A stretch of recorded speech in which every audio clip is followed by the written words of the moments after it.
All right, so let's get into it. We're going to talk about the scientists who created the most dangerous weapon in history. And, the moment they succeeded, they basically walked straight into this incredible moral maze. So, picture this. It's August 2nd, 1939. We're just a month away from the start of World War II. And President Franklin Roosevelt gets this letter, and it's from Albert Einstein, of all people. And this letter, well, it's basically a warning about a terrifying new possibility, something that could change warfare, well, forever. So what was Einstein so worried about? It was this brand new scientific breakthrough called nuclear fission. See, German chemists had just figured out that if you split the nucleus of a heavy atom, like uranium, it unleashes a huge amount of energy. Now, if you can get enough of those atoms to split one after another in a chain reaction, well, you've got yourself a bomb with unimaginable power. And the fear? It was simple, and it was terrifying.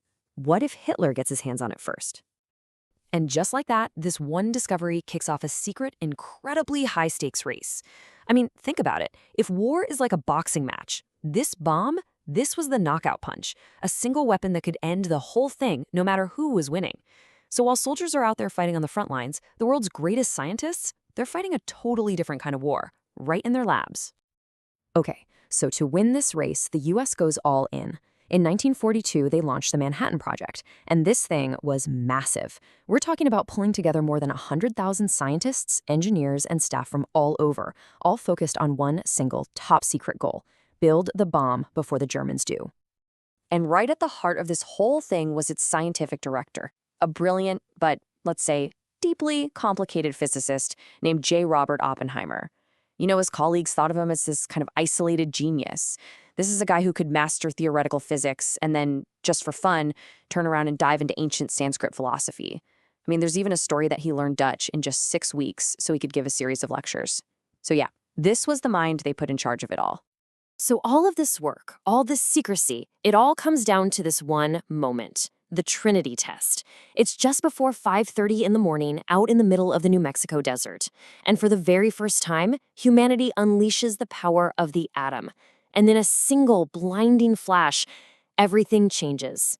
And as he's watching this terrifyingly beautiful explosion, Oppenheimer famously remembered a line from Hindu scripture. It just perfectly captured the chilling weight of what they had done. He said later that in that moment, some people laughed and some people cried. But most people were just silent.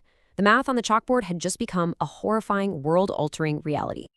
So after the war, Oppenheimer is a national hero, right? He's the man who helped win the war. But then the government decides it wants to build an even more powerful weapon, the hydrogen bomb.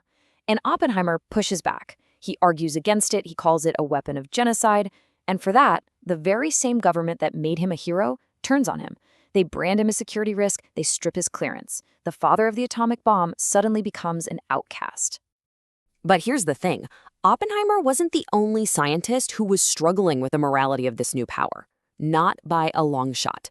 Others made a very, very different choice, and it led to one of the greatest paradoxes in all of history. So get this, inside the super-secret compound at Los Alamos, there's this physicist, Klaus Fuchs. He's a key scientist working on the bomb. He's also a Soviet spy. And Fuchs wasn't doing it for the money. No, he was an ideologue. He was passing these critical secrets to the Soviet Union because he truly believed that no single country should be allowed to have a monopoly on a weapon that could literally destroy the planet. And what Fuchs did, his act of treason, actually helped create this terrifying global standoff. It became known as mutual assured destruction, or MAD for short. Now that both superpowers had the bomb, any nuclear attack would mean an immediate, devastating counterattack. It basically created a world where starting a nuclear war meant you were also signing your own death warrant. Now this is where it gets really interesting. Fuchs's betrayal might have actually, ironically, prevented a nuclear war. You see, during later conflicts, like in Korea and Vietnam, some U.S. military leaders seriously considered using atomic weapons. But the one thing that always stopped them, it was knowing that the Soviet Union could and absolutely would fire right back. And if you think the moral lines are blurry already, just wait. It gets even crazier when you look at how governments decide which brilliant minds are useful and which inconvenient pasts can just be swept under the rug. And that brings us to this guy, Wernher von Braun. So in Nazi Germany, he's the guy who designed the V-2 rocket. This was a weapon of pure terror that bombed cities like London, and it was built using the brutal, forced labor of concentration camp prisoners. Now, you fast forward just a few years, and he's an American hero. He's a director at NASA, the genius who designed the Saturn V rocket that took us to the moon. I mean, what a switch. So what happened? Well, here's the crucial point. Von Braun and about 1,600 other German scientists were recruited by the US in something called Operation Paperclip. Basically, his knowledge was so valuable for the Cold War space race against the Soviets, but his Nazi past was, let's just say it was effectively erased, wiped clean. So all of these stories, Oppenheimer, Fuchs, von Braun, they all lead us to this one fundamental question. How do we square the cold, hard logic of science with the real human cost of what it creates? Where do the numbers on a page end and the people begin? Well, a Harvard law professor named Roger Fisher came up with this really chilling thought experiment to try and answer that. His idea was to force a leader to physically confront the reality of a decision to kill millions.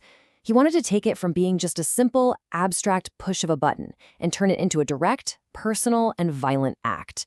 The whole point was to make the numbers feel human again. You've probably heard of this, right? It's basically the classic trolley problem, and it perfectly mirrors the justification that was used for dropping the bombs on Hiroshima and Nagasaki. The argument went something like this. Sacrificing hundreds of thousands of lives was actually the merciful choice because it stopped a land invasion that might have cost millions more lives. It's a moral decision based entirely on cold, hard math. And, for a lot of the scientists in the lab, the destruction was just a number in an equation. It was a physics problem to be solved, not a human one. But that all changed the second they saw the Trinity Test. In that instant, all the abstract math was gone, replaced by the horrifying, tangible reality of what they had built. It forced them finally to face the human cost. And this right here, this just illustrates the central theme of this whole story so perfectly. One of the new elements they discovered during the project was actually named Prometheum. It's named after Prometheus, the Greek god who stole fire, which is really a symbol for knowledge, from the other gods and gave it to humanity. And for doing that, he was punished for eternity.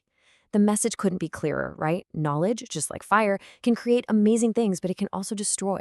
And it always, always comes with a price. And in the end, I think the real lesson learned from this entire chapter of our history, it's etched right into the memorial at Ground Zero in Hiroshima. It's a solemn promise, one born from unimaginable suffering. It's a recognition that some lines, once you cross them, you can never go back. So this leaves us with one last pretty urgent question for today, for right now. Science is advancing at a crazy speed, right? We're talking about AI, genetic engineering, you name it. But have we built the moral compass to guide it? Because if there's one thing the scientists of the Manhattan Project learned, it's that the hardest part isn't solving the equation. The hardest part is living with the answer.